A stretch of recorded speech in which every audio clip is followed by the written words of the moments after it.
On October 22nd, 2021, I had a chat with Professor Colin McHale on the fascinating subject of Yuri Bezmenov, KGB defector. The chat went wildly off course, was meandering, misdirected, and very badly organised by me. But nonetheless, I chopped the hell out of it, so please forgive me, and tried to divine the more interesting parts of the discussion. Here it is. Colin, would you give us your take on Yuri Bezmenov? Well, thanks, Paul, for your wonderful introduction. I didn't know I was so qualified. Some might even call me a government expert. Yeah, I think you got the music thing right, but I'm not so sure about the rest of it. But yeah, Yuri Bezmenov is an interesting character, and I've heard quite a lot about him, I suppose, over the last couple of years. I was absolutely completely unaware of him 2 years ago. Since then, I've watched a few videos and just to sort of wrap my head around what he was talking about. So what I do know, and this is probably the very basic stuff, is that he worked for the KGB. That's in the USSR back in the 60s and 70s, and didn't really like what was going on in the USSR and defected to Canada in the 70s? I'm not quite sure about the date. 1970.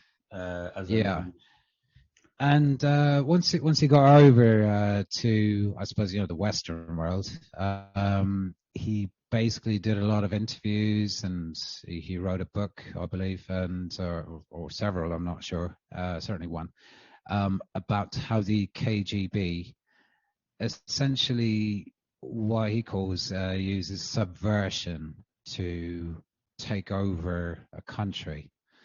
So you're not actually physically taking over a country, like marching in troops and all that sort of stuff. You're actually subverting the culture of the country in order to make that country, say in this case, say America, to become more like Russia by infiltrating, not physically, not with spies and all that sort of stuff, but to put ideas in the minds of people.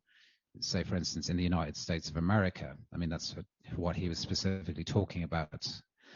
And he said the interesting thing, I mean, when a lot of us think about espionage, apart from James Bond, we do hear, it's mostly about gathering information. And he said that really, quite frankly, most of it is not about information gathering. I think it was about like maybe 10-15% of the KGB's workings were gathering information, sure.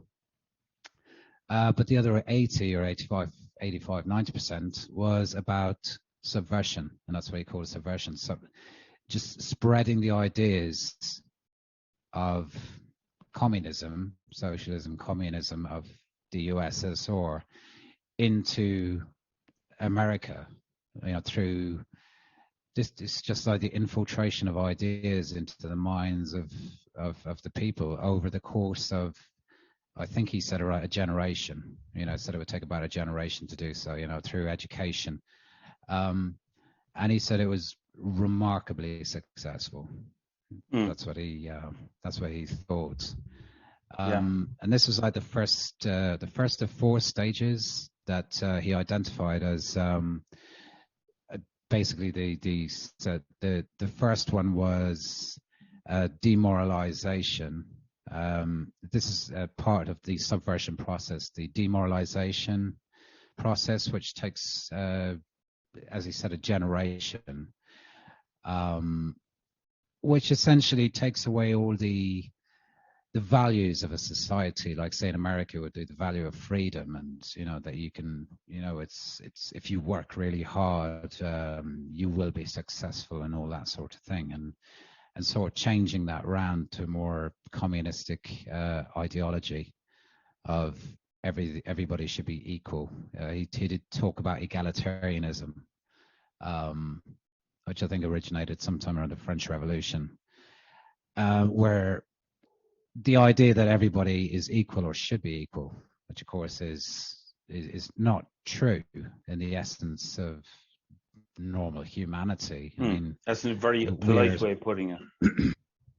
Is that yeah. I mean, I think he's as he said himself, some of us are tall, dark, and handsome and stupid, and some of us are small, bold, and intelligent. He's referring to himself. So, and that is the truth, right? So that was one. The first part of subversion, and he goes on. That's the demoralization stage, and then he goes on to its destabilization will be the second stage. Crisis is the third stage, and the fourth stage is the normalization stage. And that's essentially the four. This is now what I know of Bezmenov. I think it was just those four core parts of the subversion that kind of caught my eye or caught my mind. Because I found it fascinating. He does talk about global government as you mentioned earlier on as well. And I think essentially communism or socialism, communism is something that they want to spread throughout the entire world. Now, some sort of thing, like it's almost, my feeling is like, I think we get lost in the weeds talking about like, is it communism? Is it proto capitalism? Is it what is it? What is the thing that we're dealing with here? What are we fighting against? I mean, it all boils down to totalitarianism, really. It all boils down to control. Ism in itself. So so whatever you have in yourself, kind of thing, in terms of totalitarianism. I think it's probably, I mean, you can go with like totalitarianism or authoritarianism, or it does seem to be like, say, if you take fascism or Nazism and then compare it to socialism or communism, you see the similarities, massive similarities, and essentially where they join is an authority on top, crushing the masses beneath their feet. You just it's almost like it's almost like a menu, of you can imagine like a waiter coming up to your table and saying, what type of authoritarianism would sir like, and the thing is the menu isn't very varied.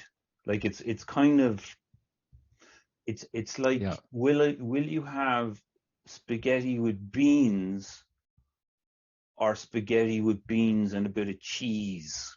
It's about that much latitude of choice, I think, because it all boils down.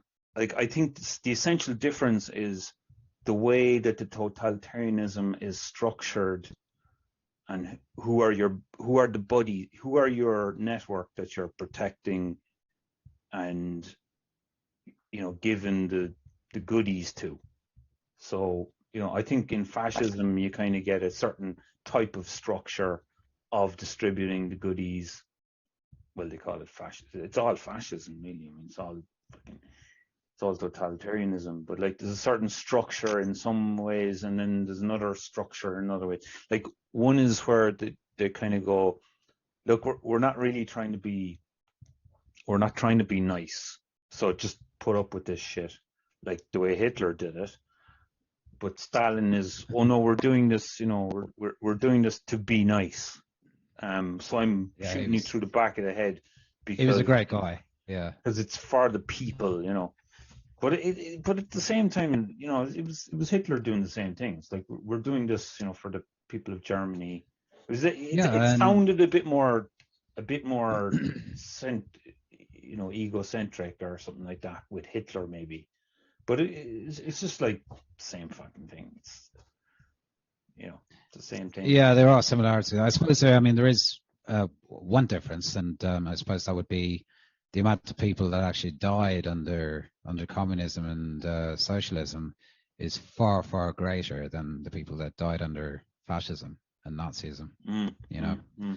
Between Soviet Russia and China, we're talking about 100 million plus. And certainly under fascism and Nazism, it's nowhere near that figure. Yeah. I do tend to think that the socialism and Marxism and all that sort of stuff tend to get the very bad aspects of it tend to get brushed under the table, whereas they really highlight fascism and Nazism. I mean, everybody knows about the Holocaust and the 5-6 million Jews perishing, but not so many people know about, say, how many people died under the reign of Stalin and or Mao was pretty good. And in China as well, Mao, he's like the third horse in the race, but like I think he won the race. Like I believe he may have done it. In the end, you see, the problem is that the numbers are difficult to ascertain in China possibly due to the data. Yeah, the bandwidth, data might have been skewed. The bandwidth from China is a little bit dodgy. It's a bit it's kind of dial-up internet kind of. Yeah. Plus, there's like quite a lot of people there, so a billion or whatever people there. And that's 1.3 billion now or something. But you wouldn't really miss 50 million. It's not much, really, is it? I know. It's just it's change. Yeah. But anyway, like coming back to Bezmenov,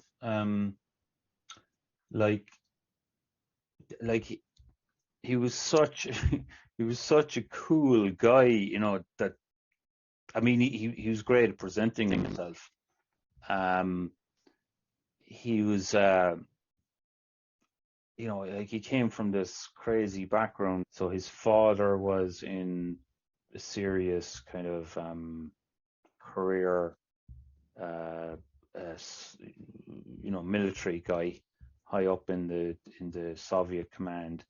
So he grew up under that kind of background, and then he actually did Oriental studies in university, but the idea was that he'd go over. He actually fomented some revolutions in India for the Soviets, and he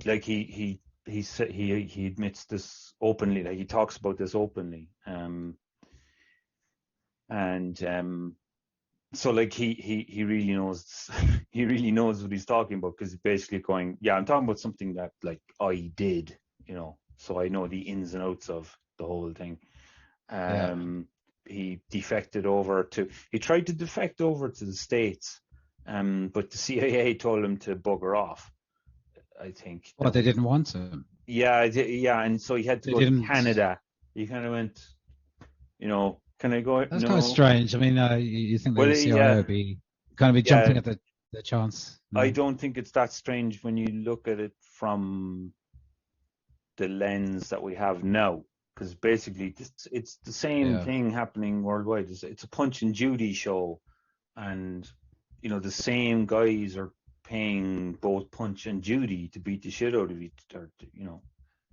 Punch beats the shit out of Judy, but Judy annoys the shit out of Punch. Like, it's the same master paying both of them, and the reason for that is to distract the crowd and go, oh look, these two sides are warring with each other, and look at what's going on. Oh my god, and the crowd are going, oh yeah, look, they're really kind of fighting against it. Which side are you on? Oh, I'm for Punch. Oh, I'm for Judy. And it's like, and the guys are sitting back there just at the background going, like, look, everybody's looking at Yeah. the Punch and Judy show and not at me because I'm running the whole freaking thing.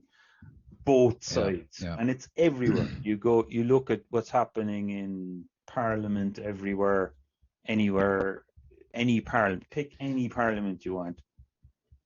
There's two sides fighting against each other, Right. fighting against each other. They're great. They're the greatest buddies. They're basically friends, and they're deciding how we're gonna fight today. What are we gonna do today to entertain the crowd? It's like World Wrestling Federation. Like it's about as real as that, and they just kind of decide what fight they're going to have to entertain the crowds, make the crowds think that, oh yeah, my guy is really fucking, he's really fighting for my side. It's like, no, not really. This is what he discussed with his adversary yesterday in the bar, the Doyle bar, or the whatever pub they go to. Is that where the real politics gets done? Well, it's not even politics. It's just like, look, how are we going to fuck up the country today? Without they're not even discussing that. I think it's like, like we all know what we're supposed to be doing because we're told what to do. So we're not even questioning that. We're not even talking. All we're doing is we're trying to figure out a way of portraying ourselves as actually doing something when we're on camera. But it's just to make us look like we're doing something, and we're having a fight because we both care deeply about our different positions on whatever it is. So we're fighting against each other, and we're even calling each other out, and we're even almost bordering on slandering each other, because that's what you need. You need people to kind of go, oh my God, it's like, oh, it's really edgy. It's really edgy. You must really care about what they're talking about. It's like they couldn't give two. It has to be entertaining as well, Well, it's not even entertaining. It's really boring. Have you ever watched Doyle sessions? I have, yeah. Holy God! It does tend to be like rather boring. Like, I think they could put a lot more effort into their the entertainment side of things. They could, but anyway, so like going back to Bezmenov. I mean, he gave these interviews. He defected in 1970. He tried to get into the States. The CIA told him to bugger off. He went to Canada, and he got into he said he worked all sorts of jobs just to get by. He didn't go on the dole. But he was a taxi driver, security guard. He was, whatever, just to keep himself going. And there wasn't much spy work going at the time. Yeah, it was advertised in the papers anyway. Wanted KGB spy or ex-KGB spy. Yeah, Jesus, drive taxi. Get into that, like job advertisements. But he got into broadcasting with the Canadian Broadcasting Corporation or something. I don't know. But and then eventually he was able to, I don't know, did he write some books? But he gave presentations anyway, and they're just mind-blowing, just absolutely mind-blowing presentations. He's very, very engaging and very entertaining to listen to, which is amazing. Yeah. Funny, really funny, in fairness, and but just absolutely mind-blowing. It's when he starts describing things that are just sort of unbelievable, to an extent, like horrifying. And it's kind of funny when he says it. Yeah, because you can't help smiling along with it. Right? It's like comedy that writes itself. Like, you just say something absolutely stupid about something that happened, and you go, Yeah. yeah, well, that's the way it's done, you know. So it's like, oh, it's I know, stupid, yeah. but that's the way it's done, and like that's normal. You do know that that's normal. Weird. But then you Yeah, attach it to, like, what's actually happening right now as well, and you kind of go, yeah, it's really, really Mm. makes sense. Yeah. So, as the decades have rolled by. Like Bezmenov really outlines, like there's a tendency for us to kind of throw our hands up and go, this is just ridiculous. I don't know where I am. I don't know what's going on. And it's like, well, if you feel lost, if you feel that you can't make sense of what the hell's just watch Yuri Bezmenov's presentation. It's on YouTube, it's on Odyssey, it's on BitChute. If you want to know why the world is so batshit crazy right now, there is logic behind there. Well, there's a kind of a lot. There is a logic behind it, driving all of this. And watch Yuri Bezmenov, and he will explain it to you in a very, very clear manner. I was actually talking to a buddy of mine, and I don't know if he wants he's a Russian guy, very clever man. We'll call him Vladimir or something, because that's quite Russian. Okay. Yeah. And anyway, so he was telling me, I asked him about, his take on Bezmenov, it doesn't gloss over things, he tells you like what's going on. And, if you don't like it, it's like, what do you want me to do? I'm telling you what's happening. So I'm going to shoot you in the head if you don't like that. What can you do? Yeah.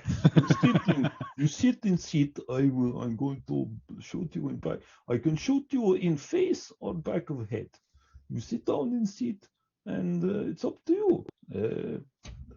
Personally, I would take back of head, but it's up to you. But anyway,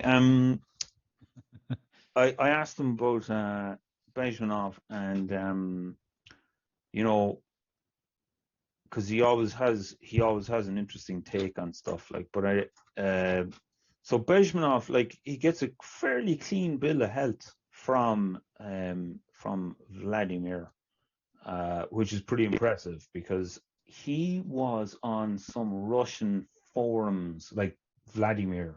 So he's talking about like the stuff that's going on, and it was back in 2014 he joined this forum, which was going since 2010, I think it was. But anyway, something like Freedom Forum in Russian. And so there's all these discussions going on. And he said when it came to the topic of Yuri Bezmenov on these forums, people went very, very quiet. And so it was like you couldn't talk about Bezmenov on these forums, which is actually a really good sign, because like it's that thing you can't talk about. That's the thing you need to be talking about, whatever it is. That's why people kind of say to me like, "Oh, you're so full of bad news." It's like, it's bad for you, bad news for you, but it's stuff that apparently needs to be talked about because nobody's talking about it. So that's why you're telling me it's bad. Anyway, but I think it's like the same thing on YouTube. If a video gets censored from YouTube, I'm like, straight away, I'm interested. Yeah, so absolutely. Probably, it's like, oh shit, that's probably there's probably some useful information on that. Yeah, so, it's like the gold standard of if you get censored on YouTube, then you're saying something important. Yeah. So you're Odyssey. It's top grade academic brilliance if it gets censored. So you need to like certificate of it's a gold plate on the. It's like thank you YouTube. It's like you pop your. Yeah. I mean, I would love to get censored on YouTube. I just like take a picture of the screenshot. Screenshot the image you have been this video has been terminated or whatever for Yeah. breaking whatever fucking guidelines they put up. Yeah. And get it printed out and framed. You know, Exactly. just have it it in your have it in the background of every video I do from there on. yeah, exactly. Yeah. He said that on these Russian forums, like they were pretty good for a while, but the KGB agents. This is what he's saying, and like, you know, Vlad is, as I said, like he's a straight up guy. He doesn't make shit up, like. But he said that the KGB agents, you know, basically, like he was approached by the KGB, Vlad, right? He was approached by the KGB to work on projects for them. So he kind of knows he knows a little bit about the KGB. They're called are they called the FSB? FSB, you know, yeah, or something. Yeah. Yeah. I mean, when did they change the name? Was that when? I don't know. Maybe they were just going for like some branding. I mean, they just. I know it's like branding when agency came along and just went, guys. I know. I don't think much changed really. Yeah, you need a color. You need a new color. You need a new color scheme. You need a new message. A new message. Give, you know, to. Yeah, it's like when they changed like marathon to Snickers. Yeah, I remember that. I was like, wow, what a day. Yeah. So that's probably maybe actually. Do you know what I think that happened in the 80s as well. So maybe it was happening. Maybe that happened on the same day. I don't know. Marathon changed to Snickers, and KGB, and KGB changed to FSB. Yeah. It was like what you call it, Order 66 in. Do you know Order 66 in Star Wars? Actually, don't know. Is this got something to do with Marathon and Snickers? Well, maybe, you see, because it's like this order comes down from way above, and like loads of shit happens on that day. You know, just like boom, everything changes. Yeah. Everybody changes their fucking clothes and shop fronts, and you know. Right. But anyway. So where is this coming from? Order 66. Order 66 from Star Wars. It's when when they killed all the Jedi. They turned on all the Jedi. Everybody was like the good guys, and then Order 66 came out and said, "Oh shit!" Right, so all the sleepers went and did what they were. They knew. Was this in the prequels? Is that? Yeah. I forget which one it was. I kind of lost it. Yeah, I think it might have been the second one actually. Yeah, it's been a while since I've seen. Anyway, we're kind of veering off. Right. Anyway, but it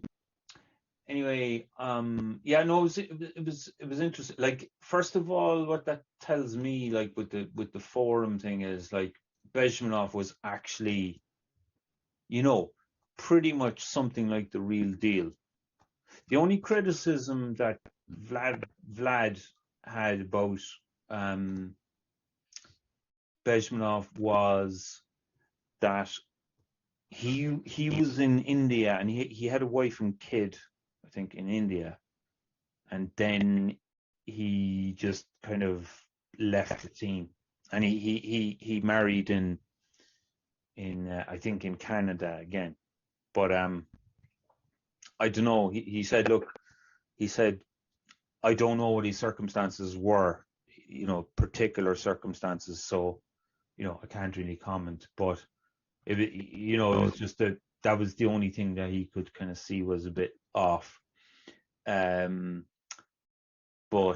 anyway, I mean, what he had to say was pretty groundbreaking, because it just, I mean, it just kind of informs everything. Like it you know, when you look at, you know, how crazy it is. I mean, it's just Bezmenov lays the groundwork for the crazy show. That is the COVID Yeah, it's Um, he did talk but about like a one world sort of government thing, and Bezmenov talked about, and then one video that I recall listening to. yeah, And I think his idea was basically like, what the Soviet Union was doing was essentially through their